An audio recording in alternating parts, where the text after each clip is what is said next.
Hi, my name is Kylie, and this is our presentation on child labor in El Salvador. Some of the key vocabulary would be child labor, manipulation, forced, and vulnerable.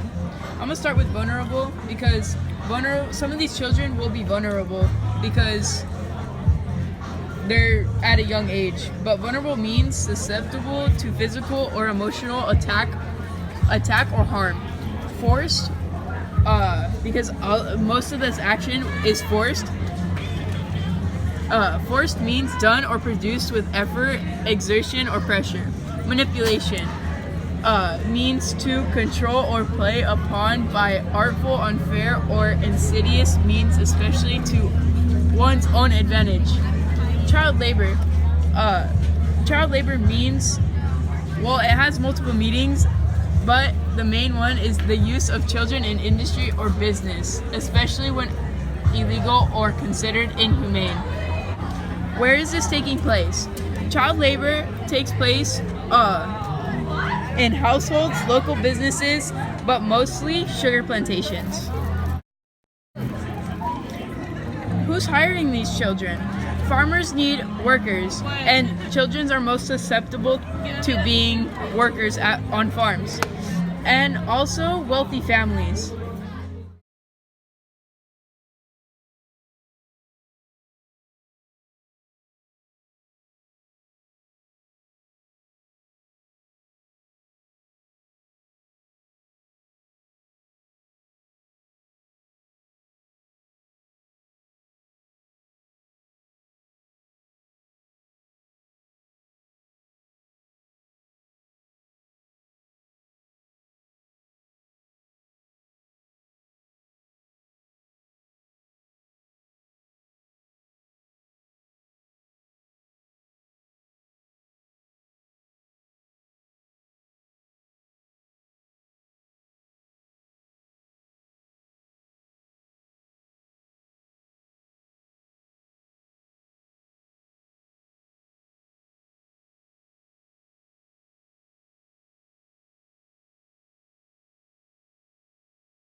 Victims, children 5 through 17 or even older. 88 million are boys and 64 million are girls.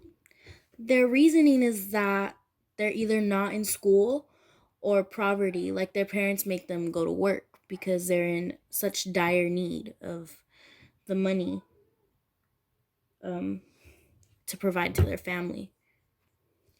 Company, Coca-Cola is the biggest one to invest money into the sugar plantations in El Salvador. 2015 sugar export to China. 81,000 hectares took over the sugarcane planted area in El Salvador. The Salvadorian Sugar Council still has sugar trade on the consistent basis. China has become a special location for Salvadorian sugar. They had announced a deal to produce and deliver 52,000 tons of sugar, which is basically 12% of what they have. And also, it brings in $15 to $20 million alone. Why is this important? Children are forced to work in El Salvador and it's not right. And also, ex-child laborers are all around us, and it's important that we know their story. Another reason why it's important because an actual ex-worker from El Salvador is living in Anaheim. She worked in a wealthy home as a servant and a nanny. She used to knead bread in a bakery over there.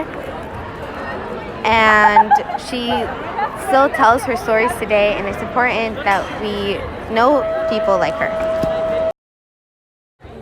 Here are our sources.